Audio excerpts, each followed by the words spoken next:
நம்ம ஒரு 6 லட்சம் 7 லட்சம் வச்சிருச்சு ஒரு ஆல்டோ வாங்கலான்ட்டு போவோம். அங்கே போனதுக்கப்புறம் கூட ஒரு நண்பன் சொல்லுவான், மச்சான் 6 ரூபாய் வந்துருச்சு, 7 ரூபாய்டா, 7.5 போட்டால் பழின்னு எடுத்துக்கலாம், பெருசாக இருக்குது, அங்கே பார்த்து ஆட்டோமேட்டிக் கிளைமேட் கண்ட்ரோல் ஏசி இருக்குது, இங்கே டிஸ்பிளேவில் எப்படி இருக்குது அப்படிமா.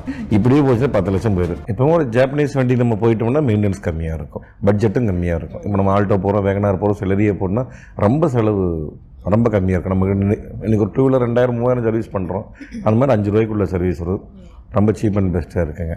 அது நம்ம டொயோட்டோவில் நம்ம கிளான்ஸா அந்த மாதிரி போகும்போது ரொம்ப செலவு கம்மியாக இருக்கும் ஜாப்பனீஸ் வண்டி போகும்போது. ஓகே, ஸோ இப்போ எது வாங்கலாம்? இப்போ நீங்கள் வந்து அங்கே பேசுனது பார்த்துருப்பீங்க, ஹேஷ்பேக் எடுக்கலாமா இல்லை இல்லை, ஃபஸ்ட்டு வந்து அவங்களோட பட்ஜெட்டை அவங்க தீர்மானிச்சிட்டாங்க அப்படின்னா நிறைய பேர் வந்து இன்றைக்கி குட்டை கிளப்பி விட்டுருவாங்க. நம்ம ஒரு 6 லட்சம் 7 லட்சம் வச்சிருச்சு ஒரு ஆல்டோ வாங்கலான்ட்டு போவோம். அங்கே போனதுக்கப்புறம் கூட ஒரு நண்பன் சொல்லுவான், மச்சான் 6 ரூபாய் வந்துருச்சு, 7 ரூபாய்டா, 7.5 போட்டால் பழின்னு எடுத்துக்கலாம், பெருசாக இருக்குது, அங்கே பார்த்து ஆட்டோமேட்டிக் கிளைமேட் கண்ட்ரோல் ஏசி இருக்குது, இங்கே டிஸ்பிளேவில் எப்படி இருக்குது அப்படிமா.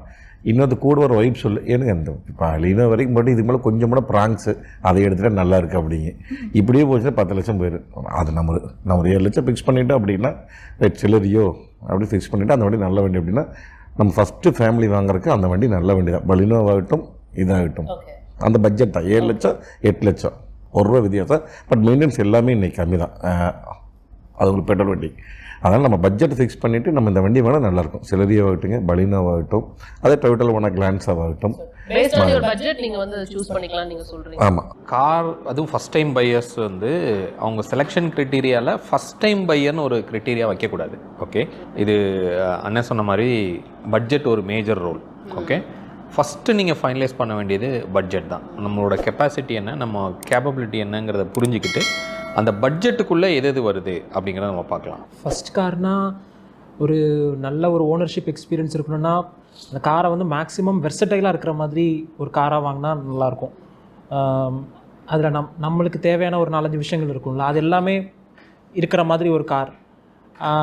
அதனால தான் நான் எஸ்க்ராஸ் வாங்கினது. ரொம்ப ஸ்பெசிஃபிக்காக எஸ்க்ராஸ் வாங்கினா எனக்கு தேவையானது எல்லாமே இருக்கும் அப்படின்னு சொல்லி வாங்கினது.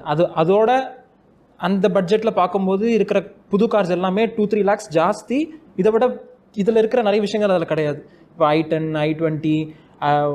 i20 பார்க்கும்போது i10ல் வந்து டிஜிட்டல் கிளஸ்டர் இல்லை, அனலாக் ஸ்பீடோமீட்டர் இருக்குது அப்படின்றதுனால i10 வாங்கணும் அப்படின்னு நினச்சேன்.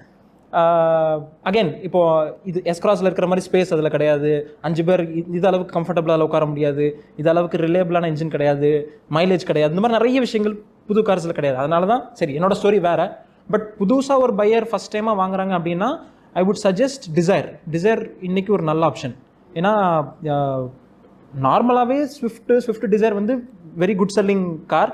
ஆனால் என்ன ஒரு சின்ன விஷயம் இருந்ததுன்னா இதில் சேஃப்டி கிடையாது, இதில் ரொம்ப புவர் சேஃப்டி ரேட்டிங் இருக்குது அப்படி. அது இருந்தும் பரவாயில்ல, எனக்கு அது ரொம்ப பிடிச்ச காரு, எனக்கு அது ரொம்ப சூட் ஆகும் அப்படின்னு சொல்லிட்டு அது இந்தியன்ஸ்க்கு அது ரொம்ப ஒரு ஃபேவரட்டான ஒரு மாடல். அது இப்போது அதையும் அவங்க பிரேக் பண்ணி 6 ஏர்பேக்ஸ் கொடுத்து, நல்ல சேஃப்டி ரேட்டிங், 5 ஸ்டார் ரேட்டிங்லாம் கொடுத்து, சன்ரூஃப்லாம் கொடுத்து, நல்ல அது ஒரு புதுசாக மாடர்னாக பண்ணியிருக்காங்க. So I think it's a good choice for a first time pier.